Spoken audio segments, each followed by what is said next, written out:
Hey, what's going on, everybody? Welcome to Rock Video Rental. I am Brandon, and with me, as always, is Caleb. And this week, we are continuing on with movies that we haven't seen before, and we're going to be talking about an all-time classic in The Graduate. But before we get to that, we're going to do like we always do. And Caleb, have you been watching anything interesting?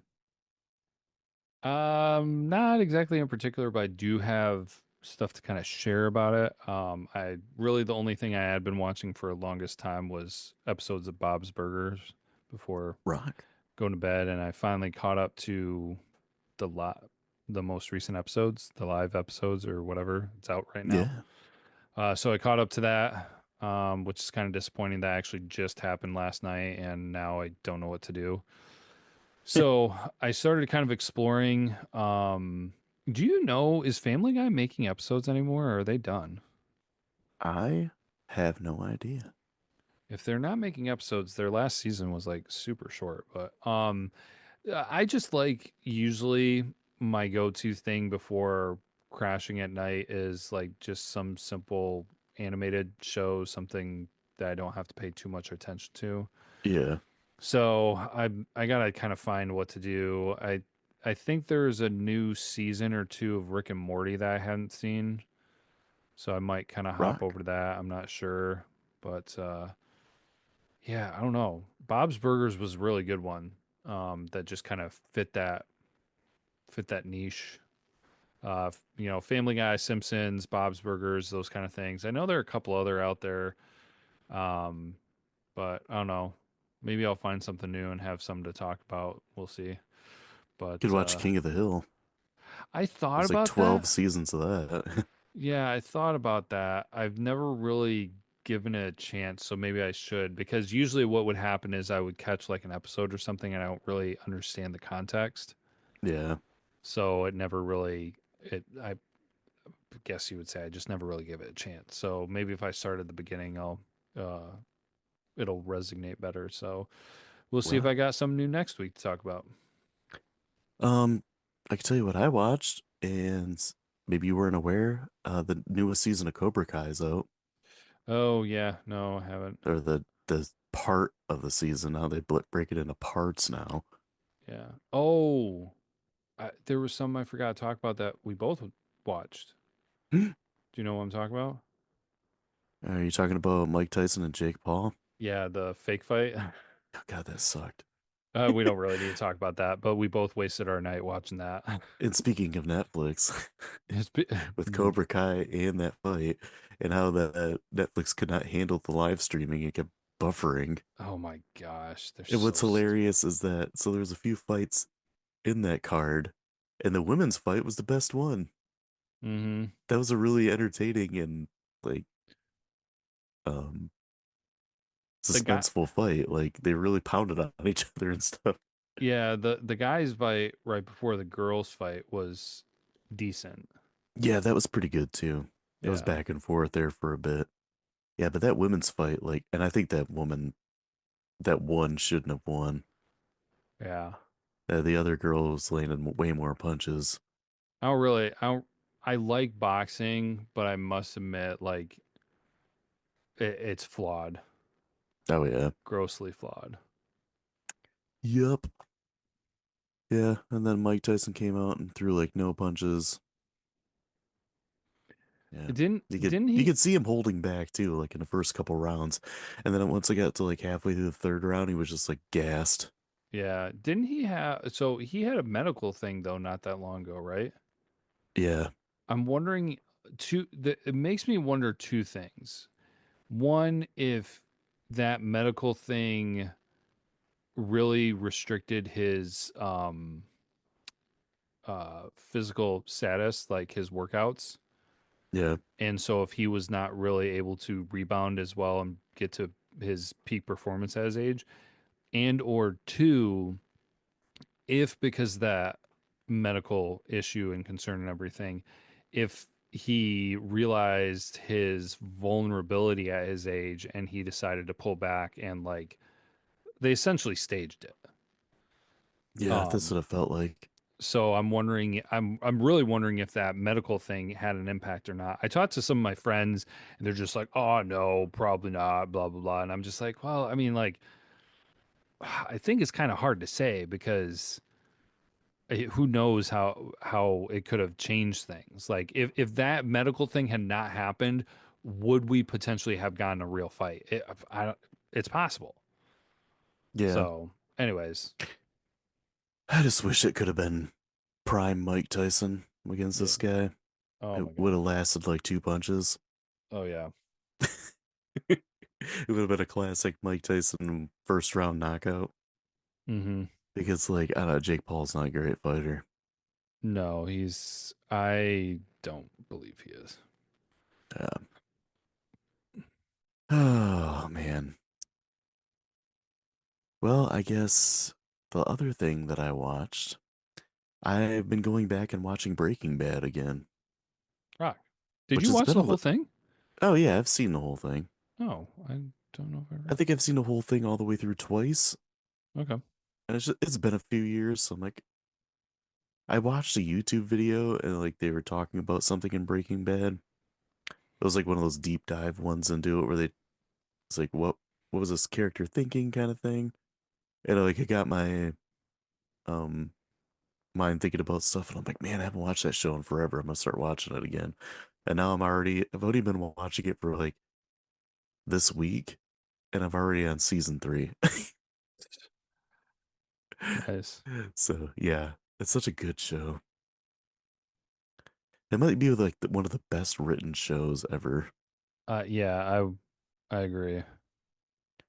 Yeah, it's pretty much flawless. But even like all the small characters and everything, even like how even Danny Trejo, who's in it for like one episode,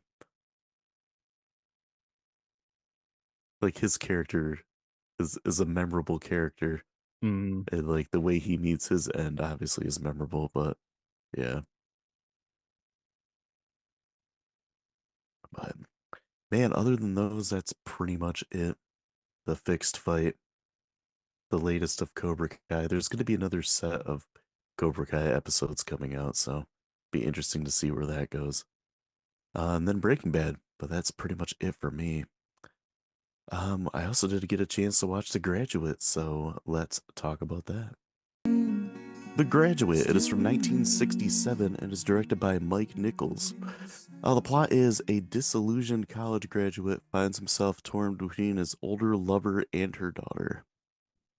The cast, we got Dustin Hoffman as Ben, Anne Bancroft as Mrs. Robinson, Catherine Ross as Elaine Robinson, William Daniels as Mr. Braddock,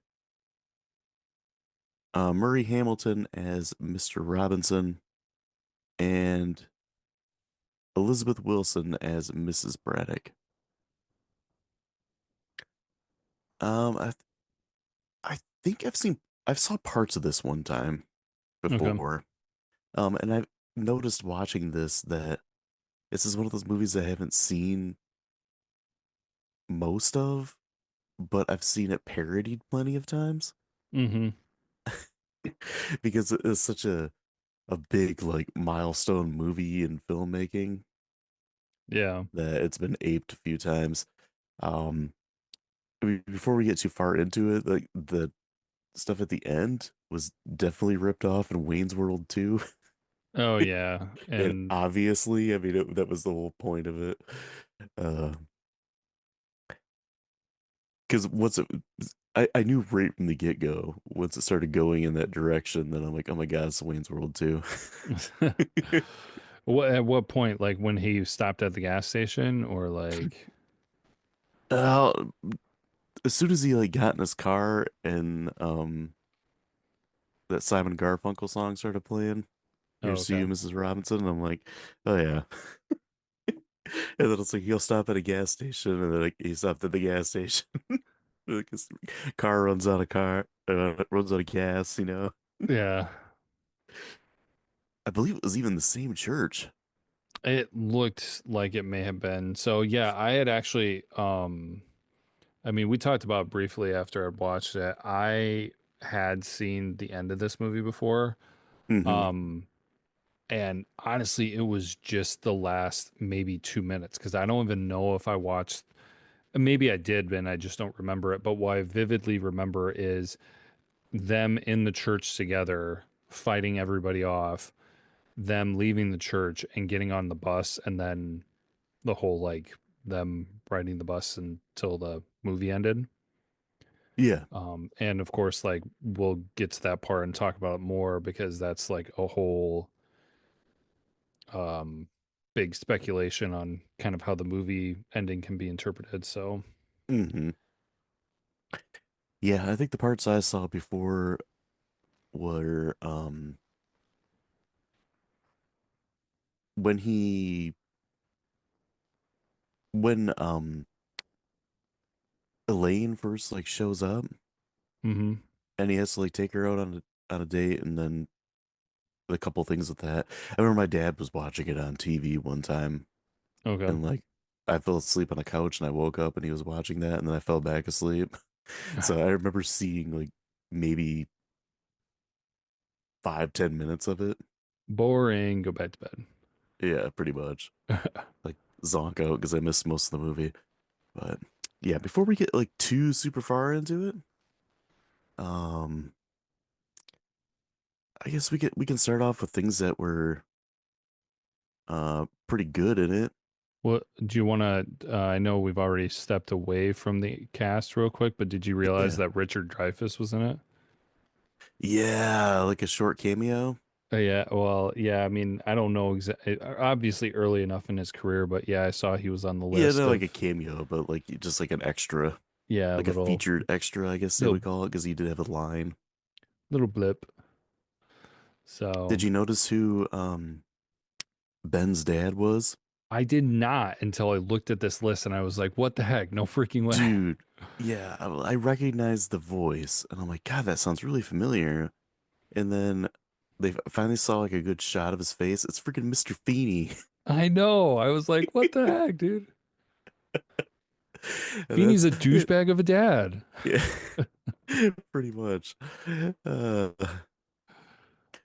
Mr. Feeney. Uh, Yeah, but so what was great? yeah, well, things that were good. Um, yeah, I thought, speaking of Mr. Feeney, I thought he did a pretty good job as Ben's dad. Just like basically overbearing father. Yeah, It way wasn't a over. huge role, but he was good at playing like the pushy, annoying dad kind of character. Yeah. I um I think that they did a really good job with the adults, even though they were just so brief. I mean, because mostly the adults are Ben's dad and Elaine's, or Ben's parents and Elaine's parents. Yeah, But they did a good enough job with how little time they got, besides Mrs. Robinson, obviously, um, yeah, with conveying that distanced parents. I pretend I care about my kid, but I really don't care about my kid. hmm, I'm trying to think of like my mind was going to things kind of like Breakfast Club, but they even then they didn't really even touch on the parents, but like the little snippets of where you get some of the parents in Breakfast Club, like when they were dropping off their kids, or made me think a little bit of Ferris Bueller's Day Off with the little bit with his parents, hmm, where it's just like, oh, I do care about my kid, but I'm also very disconnected from my kid. yeah. Like I don't even really know exactly what's going on. There's a better example, but it's not coming to me. But It's like they want to appear to be good parents.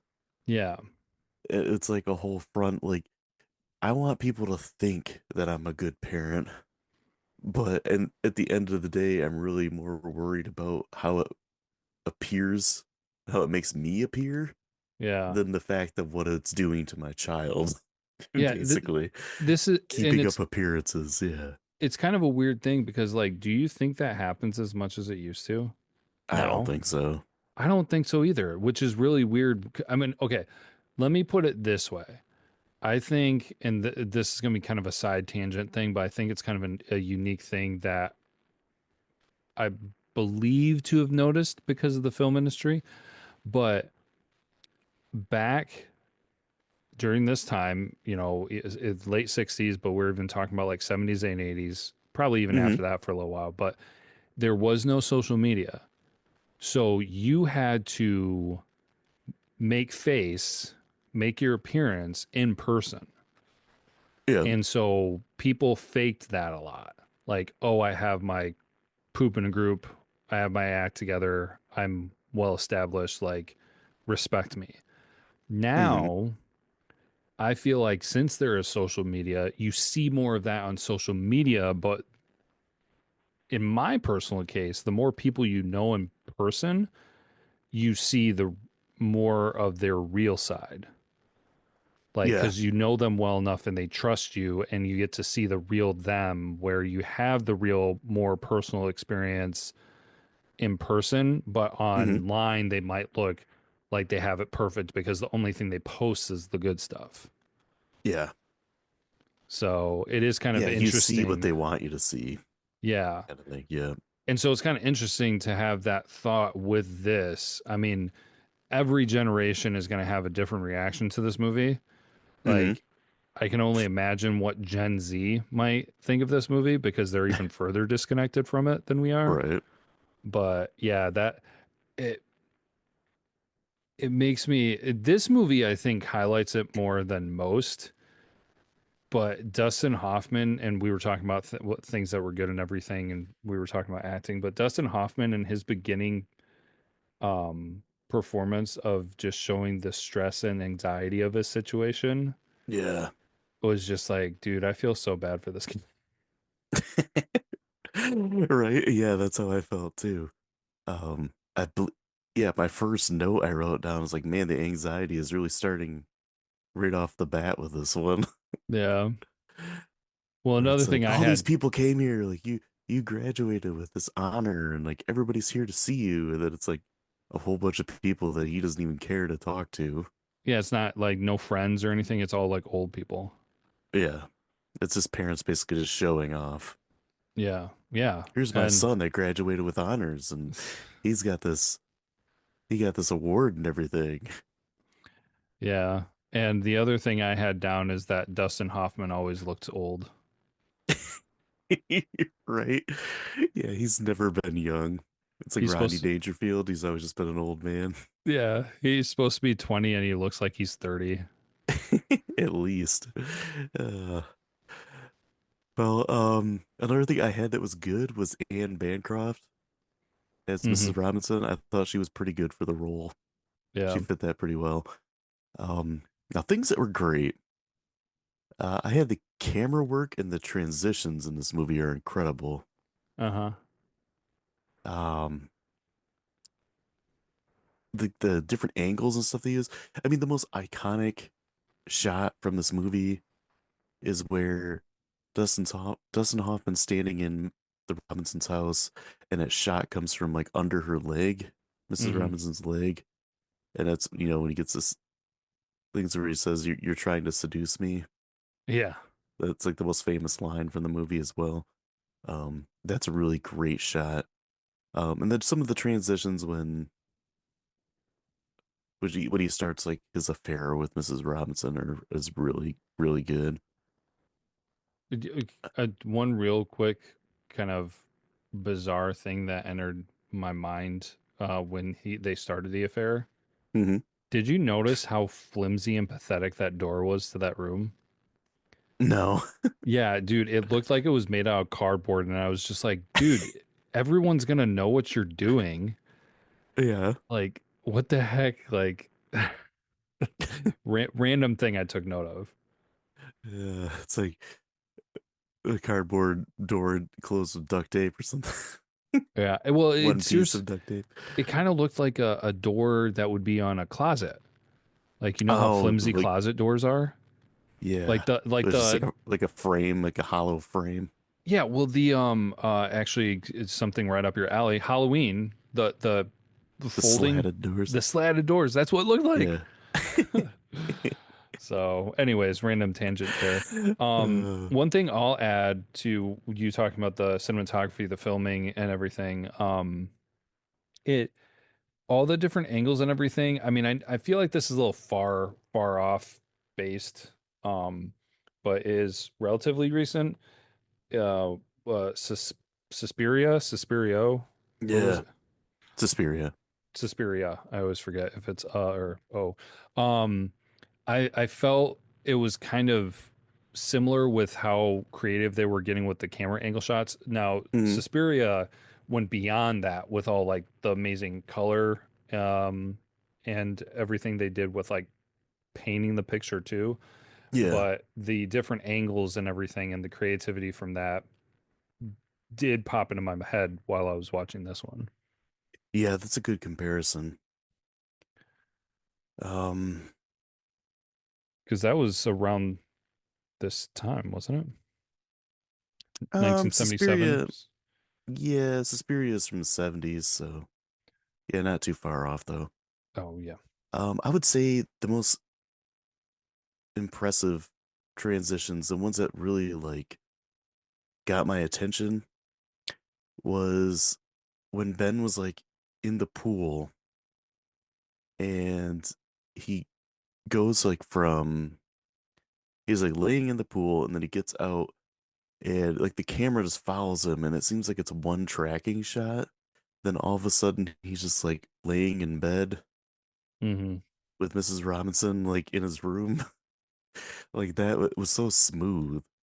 Yeah.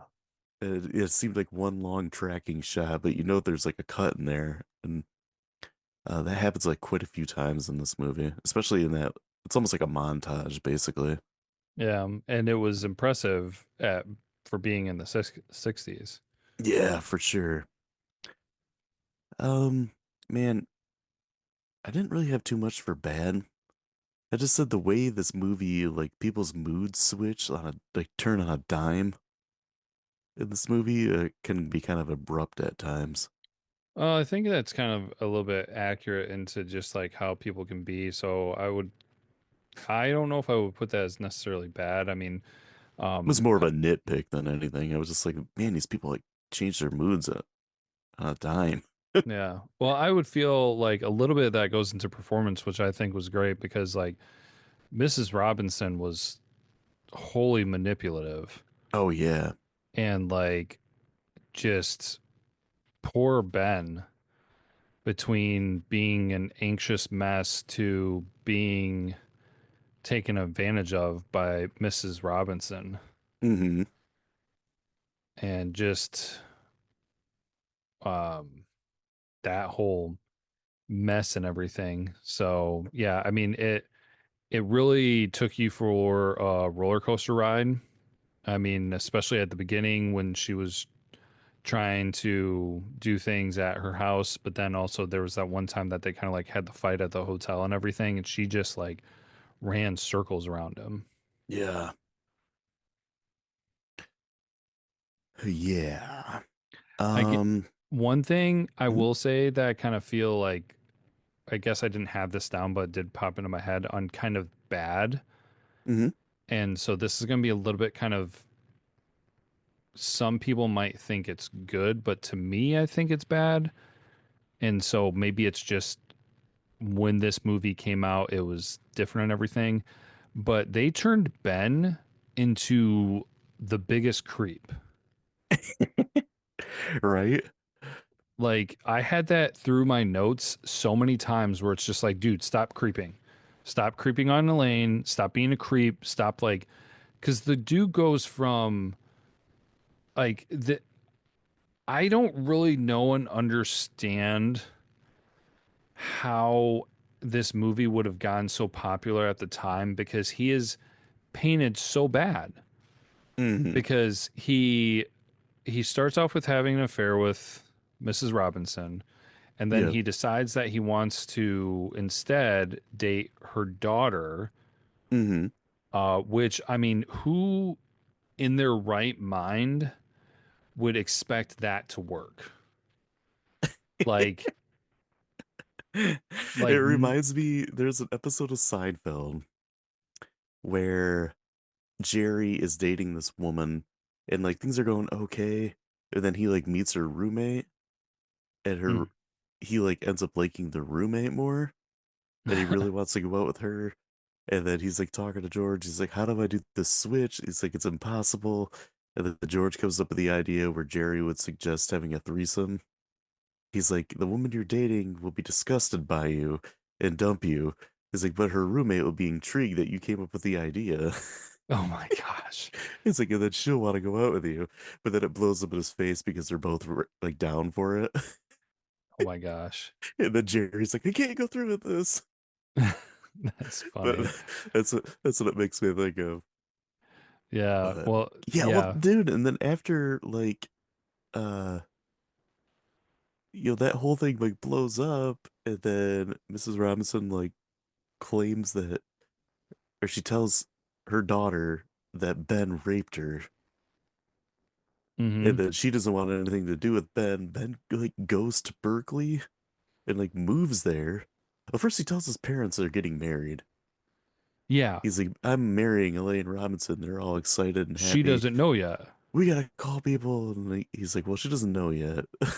Yeah. Like, wasn't Okay. it something that she should know? I know. And so basically, he just stalks her. Like how many red flags does he have to send? He does It's, he slept with her mom, red flag. yeah, He um said that he was going to marry her without her knowing, red flag. He yeah, goes in, he moves up there. First of all, that's red flag. But the second part of that is that he's there for a while following her without her knowing.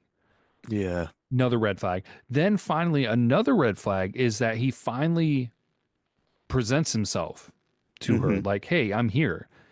And he just nonstop like follows her, does not leave her alone. Badgers her and stalks her. Yeah. Well, it's because he was in love. Yeah. Well, then 1967. yeah, and then another one. So the sixth red flag is that he said that he was in love with her when they went out on one date. No, wait, was it two? One or two? Something like that. Yeah, yeah. That was. I think it was. They had the first date. Oh my gosh, that first date cracked me up. Oh my Um, gosh. this when I texted you, like this movie is funnier than I thought it was going to be. So this is another thing too that would never happen now. But like in the late 60s was probably a fairly common thing where it's like, "Oh, did you know that Elaine Robinson's going to be coming into town? It would be nice if you took her out." And like Yeah. the parents are like forcing him to do it. He doesn't want to, and he's like, "We don't get along." He's like, we're not like compatible people." And his parents basically force him to do it. And before that, like Mrs. Robinson says, like, "Don't ever go out with her." And she like pretty much forbids him to do it, but now he feels obligated to. So he takes her out and he's like trying to have like the worst possible date. Mm-hmm. So she'll hate him and then he can just like drop her off and doesn't have to worry about her again. So like he takes her to a strip club. Yeah. Like that cracked me up. It made me think of, because I know I've sent you a couple of them before, those short Facebook reels from that guy that says be a man, Yeah. where, where it would be like, um take a woman to a strip club on your first date, be a man. And then he's just like a complete jerk to her.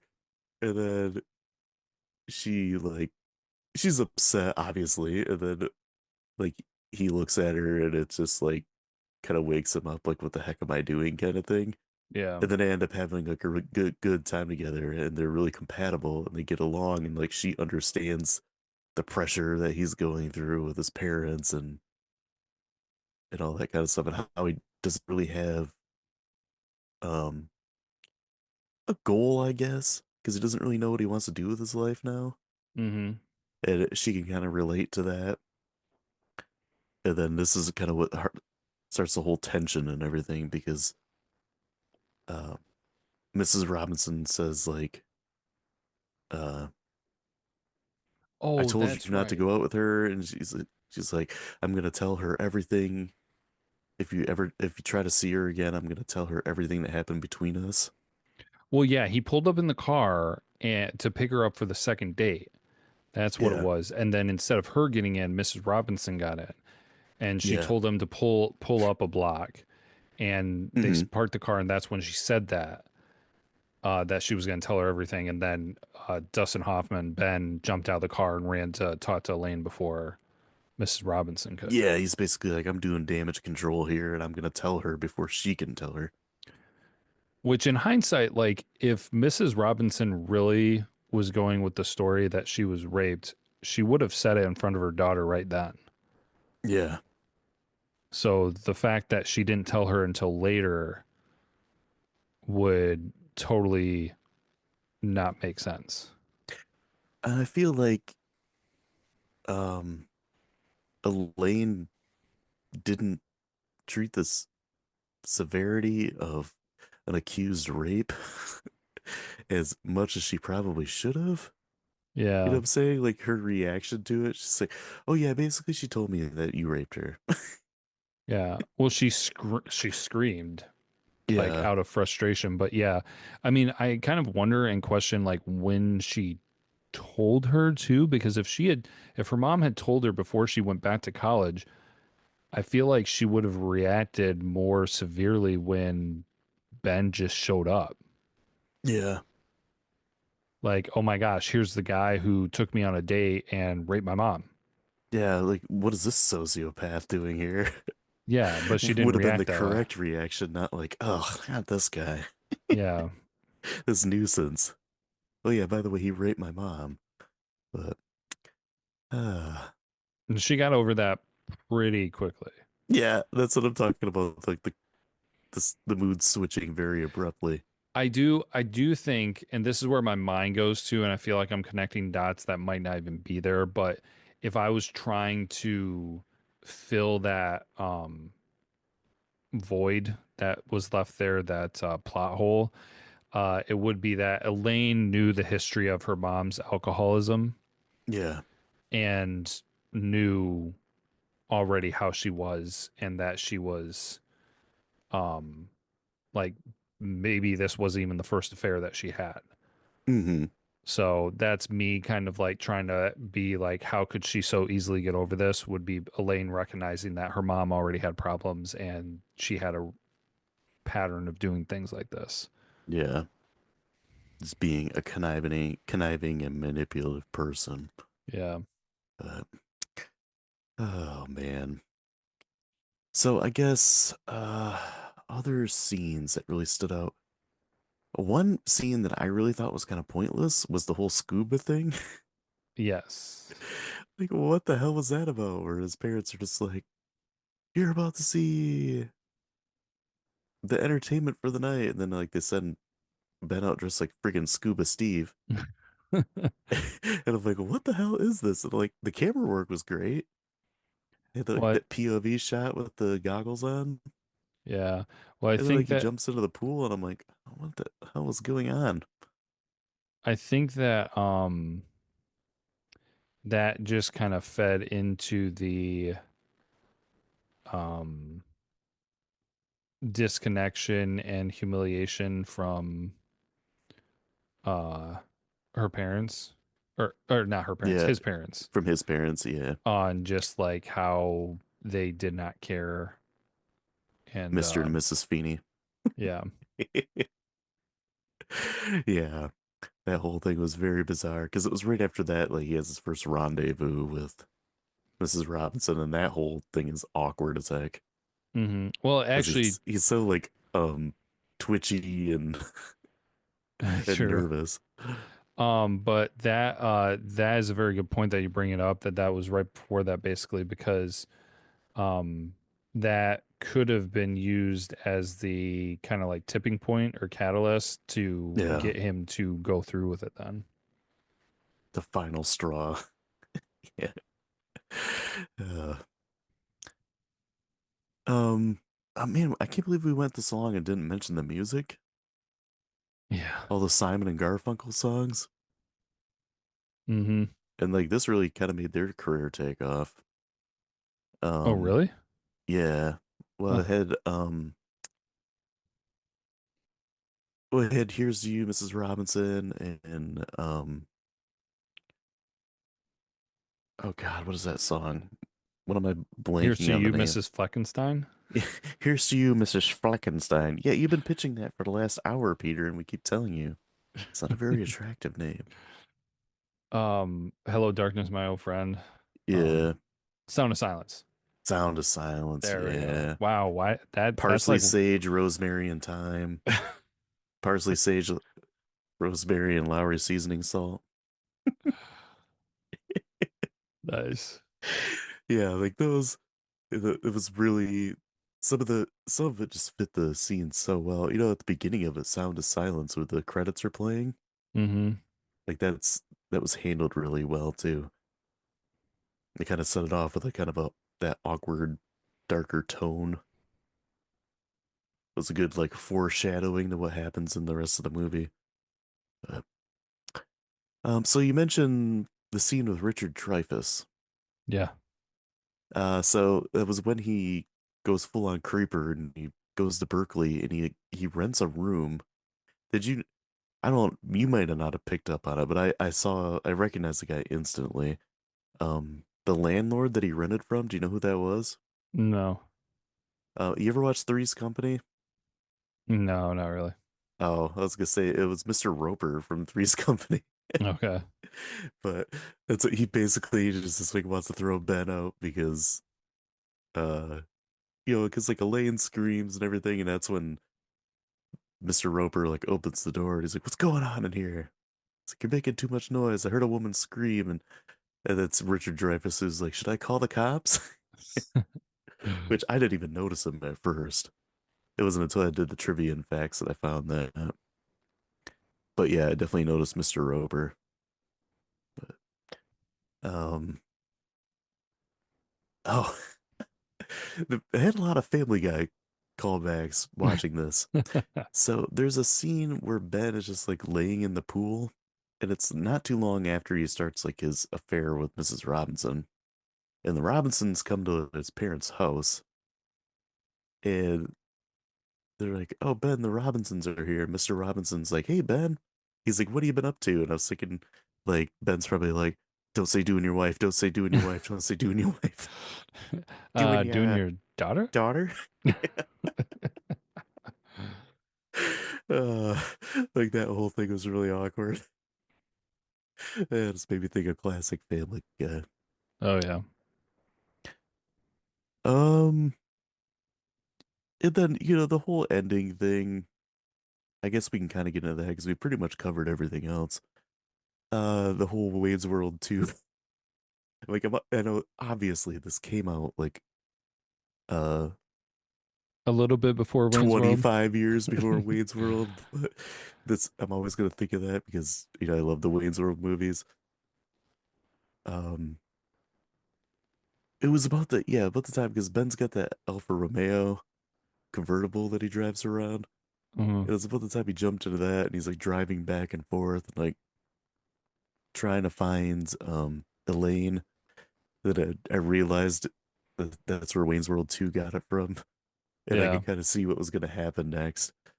Um, Building up, going to the gas station. And I was like, I started laughing, thinking of the Wayne's World 2, where he goes and talks to the guy at the gas station. And he's like, pauses the movie. He's like, couldn't we got someone better for this? He's like, I know it's a small role, but this is the best we could do. And then Charlton Heston comes out. Yeah. Uh, and then he shows up at the church where it's like the Presbyterian church or whatever. And it made me laugh too because in Wayne's World he goes to the wrong church. It's like, oh, you went to the second Presbyterian church, not the first. Oh yeah. Cassandra. Yeah, it's basically what it is because he says Elaine, and then even the whole scuffle and everything was completely taken from this movie. Oh yeah. And then they jump on the bus. They get away and everything. They run and jump on the bus, and they're all excited. They sit in the back, and then like all of a sudden, like their facial expressions change, and it just kind of watches the camera just kind of like focuses on our faces, and it goes from like pure joy and elation to like almost like they're second guessing themselves. Yeah. Now I Where want it's to, I like, want, uh, like before up, I, down. yeah, before I give you what I've kind of heard a little bit and my interpretation a little bit, what were your thoughts of that? Oh, it was kind of like a somber ending. Um, to be it kind of just like the gravity of the situation must have sunk in or something. Mm-hmm. It's like, okay, like Elaine's probably thinking, here I am, I left this guy at the altar, and for a guy who my mom claims raped her and my dad loathes, um, and I'm gonna have to live with this if I run off with this guy. What the hell are we going to do? Like he doesn't have a job, kind of thing. And then his whole thing too is just like, did I make the right decision? Because we talked about how he said that he wanted to marry her after it went out like once or twice. Yeah. One and a half. Because remember he showed up for the second date, and that's when the whole thing blew up in his face. Mm-hmm. It was basically one date. Yeah. I He went, saw it. he went full Ted Mosby. Yeah. You never go full Tesmos me. Um, I saw someone talk about this at one point. And this was the I had seen the ending before on my own, and it came up on a feed in TikTok or something or Facebook, and somebody was talking about the end, and they were saying how a lot of people either don't remember or don't really focus on the full ending, because it seems like a lot of people are just like they see him, they're happy, they get on the bus and they're like, there you go, that's it, that's the end. But then they don't really hold on and grasp the moment that they extend to, like you just said, where it's just like their expressions change, they're quiet, they're somber. And yeah, I have not heard officially like what the intention was behind it. But it leads most people to believe that it is just like you said, that reality check of like, what now? Yeah. I don't know. I mean, it could be as in depth as you've said.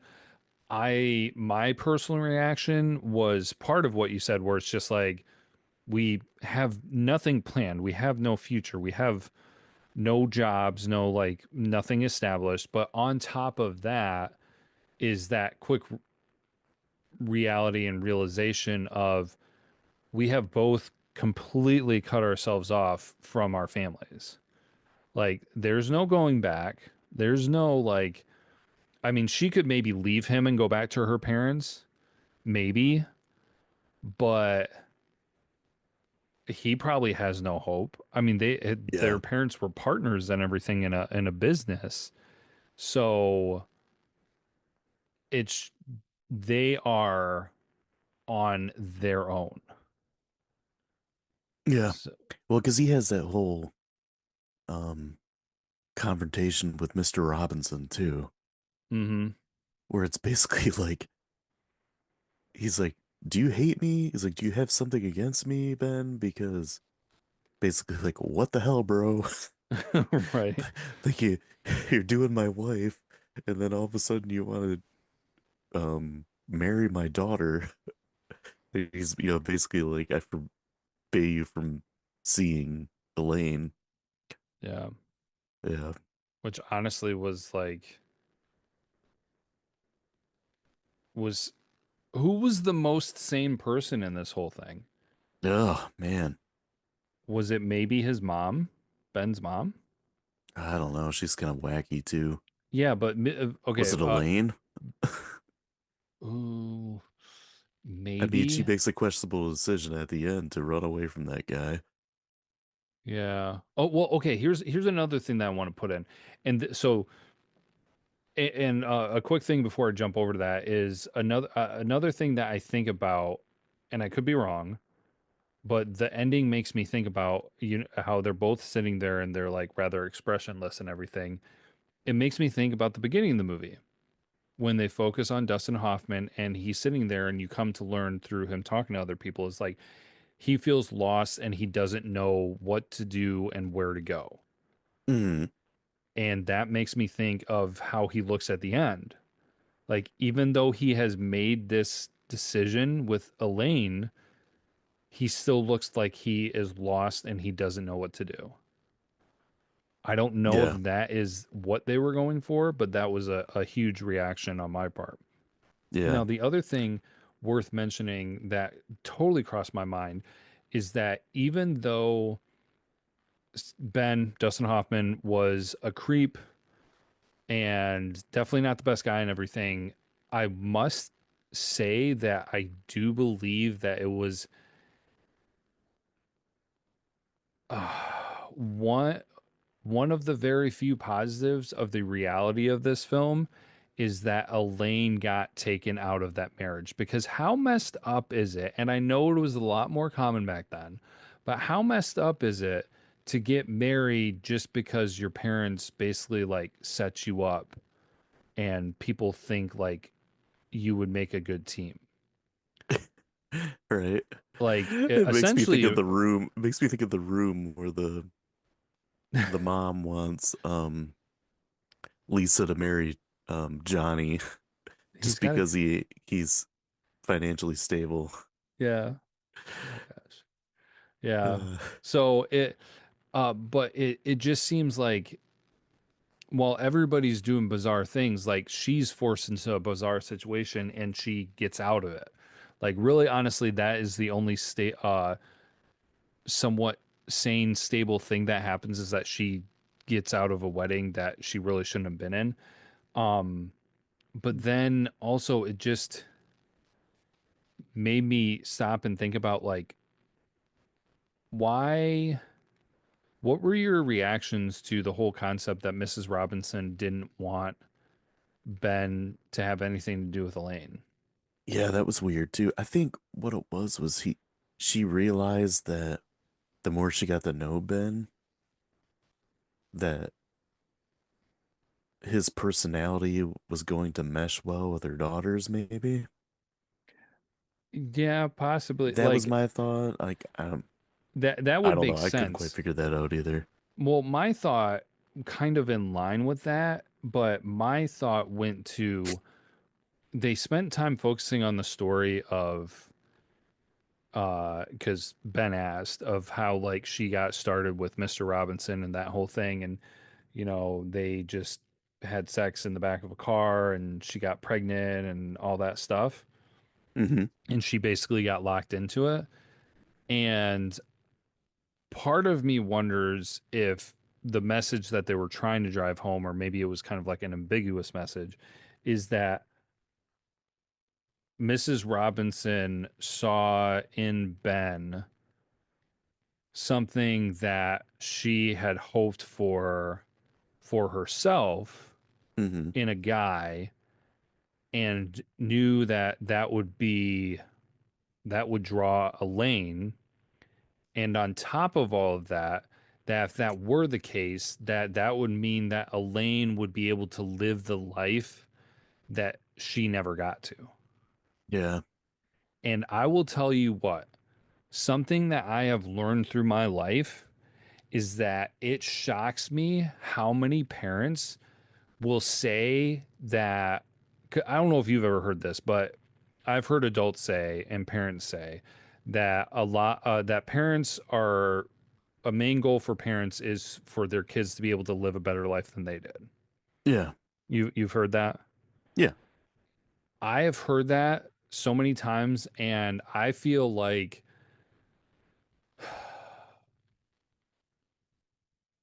a huge majority of the time, like maybe it just as many times as I've heard that phrase uttered, I have seen parents do the exact opposite of that and Yeah. like either try to sabotage their kids or they get jealous of their kids when their life gets better than theirs. Yeah. And Yeah, it's that's a good point.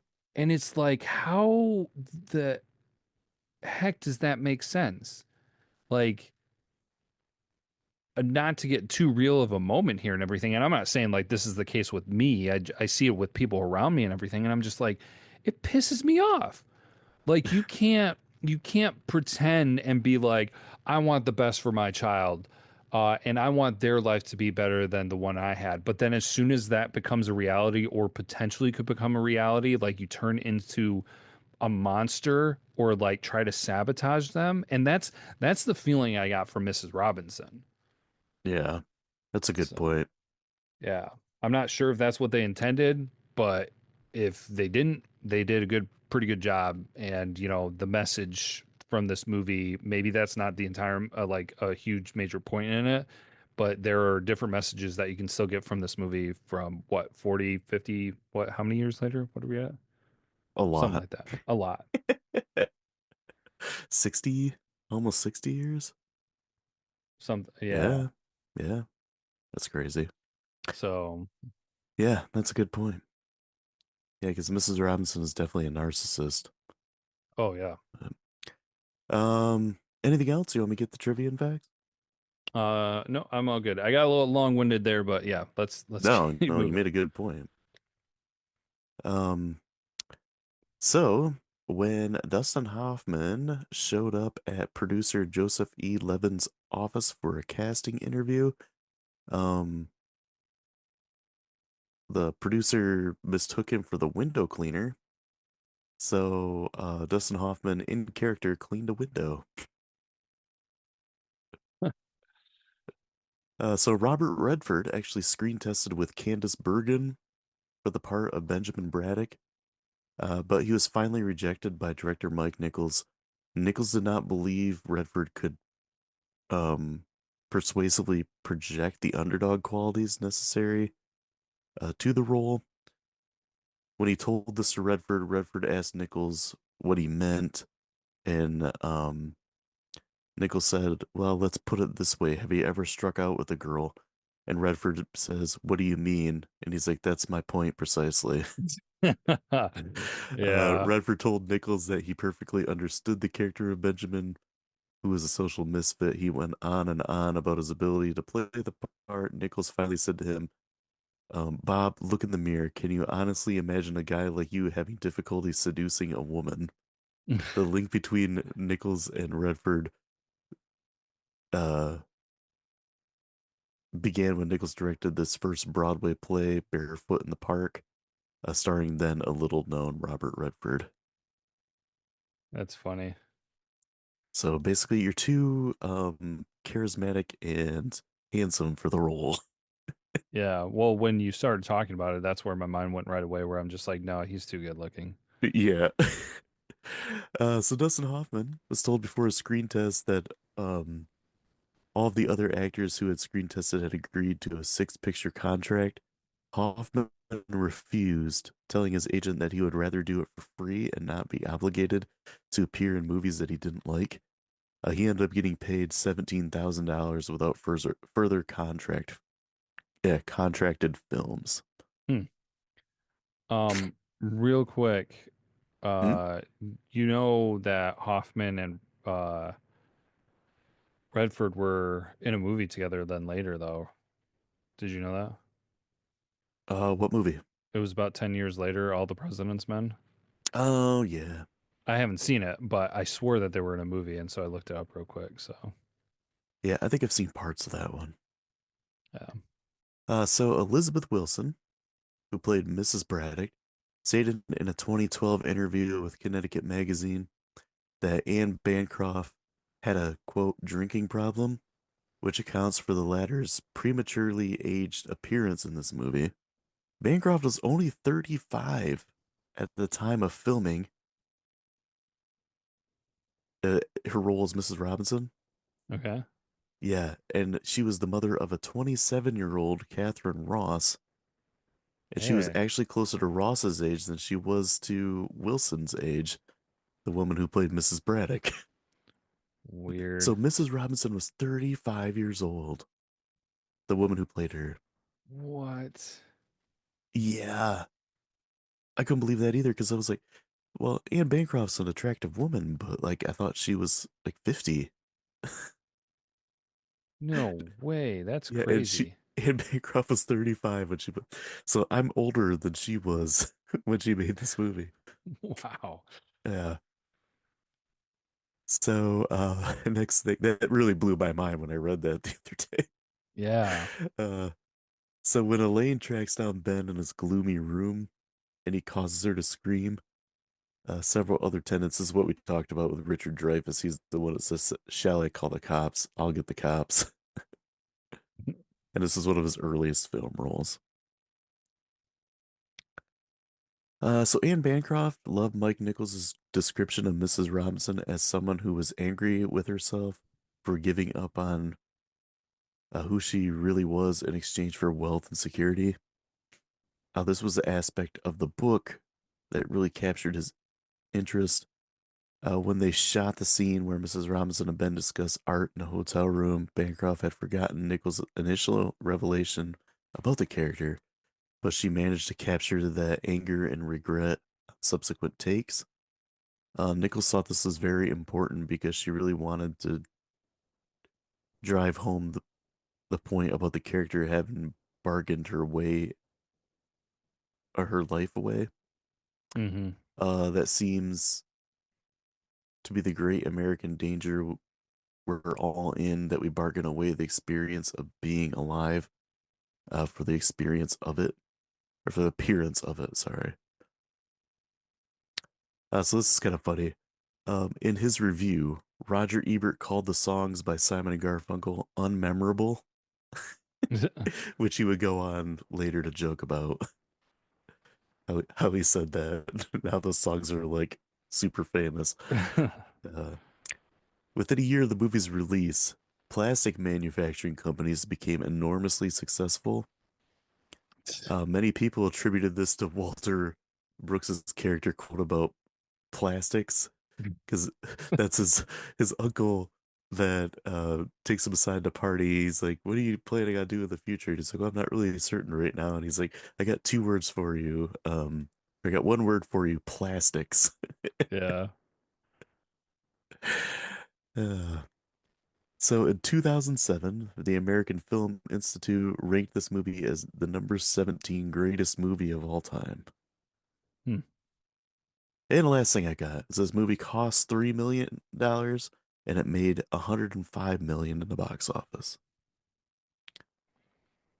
Rock. And grades: IMDb, Rotten Tomatoes. What are they? I think I may have seen IMDb. Was it 8.0?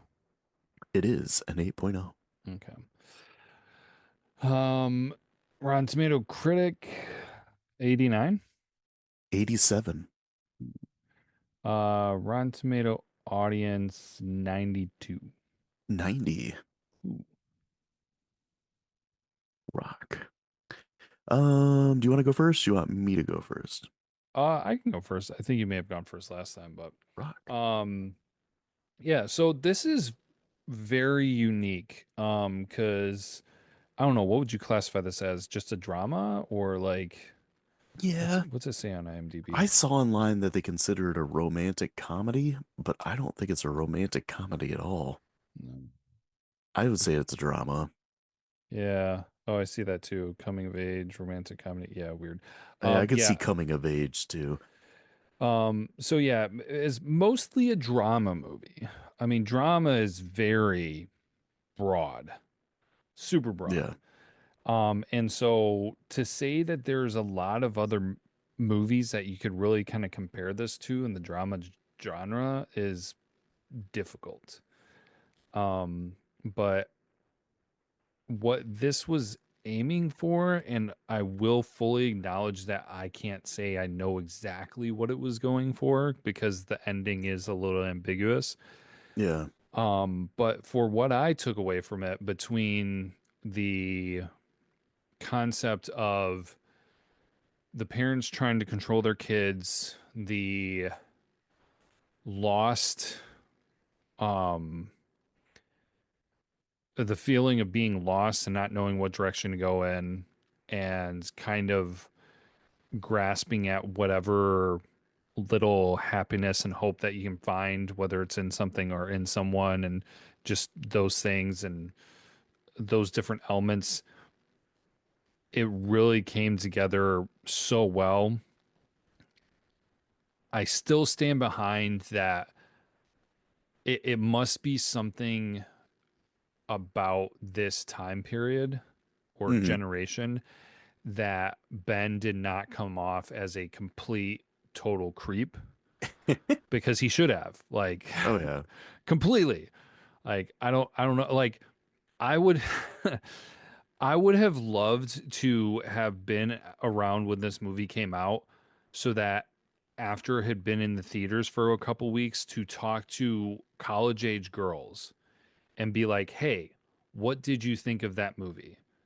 Hmm. To see if any of them would be like, "Oh, I thought it was good, but that Ben guy was a total creep." Like, because chances are, and I'm just saying this is chances, so I have no idea. Maybe, like, I would love to know if anybody has record of this or like knows the answer to this. Because it's very possible that maybe they were just swept up with it and it was romanticized, and like, oh my gosh, this guy like stopped at nothing and he rescued her from this bad marriage and blah blah blah. Like, what what was the takeaway at the time? That's why I would love to Yeah. know. It is still a fantastic movie because there's still a lot of stuff that you can take away from it, and is an entertaining movie. A little bit slow and drawn out at some points, but with how artistically done the filming was done, and the cinematography and the good soundtrack, I don't think that you could argue that it wasn't well done. So I'm giving it a 5 out of 5, even though I don't know what the ending was specifically intended to be. Hmm. I would still love to know what the reactions were back at the time, though. Yeah. Yeah, I agree. I am giving a 5 out of 5 as well. I really enjoyed this movie. Um, it had some moments that were funnier than what I was expecting. Because I was expecting this to be like a straightforward, serious drama the entire time, but there are some comedic elements in it. Oh yeah. Um, even down to like the whole scuffle at the end where he breaks up the wedding. And how he fights everybody off with a like this big crucifix, Yeah. and then he uses it to barricade the door. Mm-hmm. Like that whole thing was ridiculous. Um, and just the stuff with like the guy who played Mr. Roper in it that was kind of more comedic because he's like just instantly skeptical of Ben. Yeah. Um, and like doesn't trust him, and he's like, "I want you out of here." He says it like 4 times to him. Um, yeah, and just like the cinematography of this, like all the camera angles and the transitions and uh just the framing of the shots and all that kind of stuff was like before its time. Just very impressive for a movie from 1967. For sure. And yeah, I mean it's an iconic movie for a reason. So yeah, I couldn't really give it anything less than a 5 out of 5. Rock. Yeah. So I've been on a roll the last 2 weeks with two movies that I really enjoyed that I've never seen before. Two completely different style movies too, because this one's a little bit slower. Oh yeah. This one's slower and it's more on like the dialogue and the interaction between the characters, where Smokey and a Bandit's just like straight action the whole time. Mm-hmm. Yeah, and fast pace. So yeah, kind of funny contrasting style of movies. Um I had a kind of a funny conversation too with a friend of mine. Um so Ben is what, 20 Yeah, in he this? was 20. Well, he was 20 at the beginning and he turned 21, I think, by the time the affair started, Yeah. because he was buying alcohol at the bar. Well, this is also 1967. I think you only had to be 18 Oh, really? to drink back then. Because he Yeah, said, something like I that. I do know that was right around his birthday, because he said I turned 21 in like a week or two or something at one Yeah, point. yeah. And then I had his birthday too. Yeah. But um, so when you were, I was trying to put myself in a situation when you were 20 years old and an older woman who looks like Anne Bancroft is trying to seduce you. Would it be that difficult? Uh, probably. So, n- not to delve too deep into things, but like, I think one thing that set him up for, I'm gonna get real personal for a minute. I think one thing that really set up the possibility of this happening and everything was something that she exposed, and the fact that he was a virgin. Yeah, So at 20 years old, that would not have been the case for me. And so I feel like that would have maybe made the situation different, like because yeah, I feel like he got drawn into it because of it, because largely because of that. Um, and so I think they had to use that to drive that home a little bit because I do tend to think that in most cases, if somebody wasn't a virgin, that it wouldn't really have gone that same way. I think that also kind of goes into the development of the character because like that was so he got swept overboard by the first person he had sex with, hmm, and then I don't know what his dating life was necessarily like, but he has a first real meaningful date with someone, yeah, and then he immediately falls in love with them. Like hmm, this dude is unstable. So yeah, yeah, yeah. That was kind of my thoughts too. But it's yeah, like would have been that difficult, but if I was in that situation, but uh, it's funny. I'm seeing some parallels with this movie and Risky Business. never seen it. Just some kind of like you never seen Risky Business? Nope. I mean, I Um, know a decent amount about it, but I have not seen it. yeah, just some like similarities between like the characters and like the situation and stuff. Obviously Tom Cruise isn't sleeping with his parents' friend's wife, but just at the tone of the movie, I guess, because it's more of a serious movie, but it has some comedic things in it and it deals with some kind of like heavy subjects, but yeah, just some parallels that I was noticing.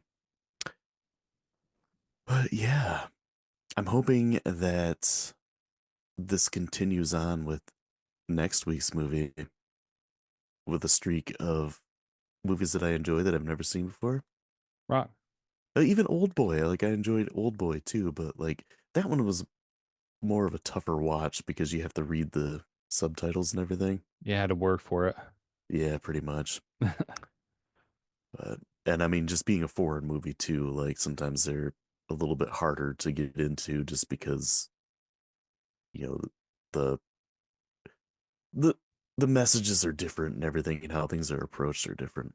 Hmm. But yeah, next week we're going to be talking about the Rocky Horror Picture Show, which has a huge cult fan base to it, and it's something I've never seen before.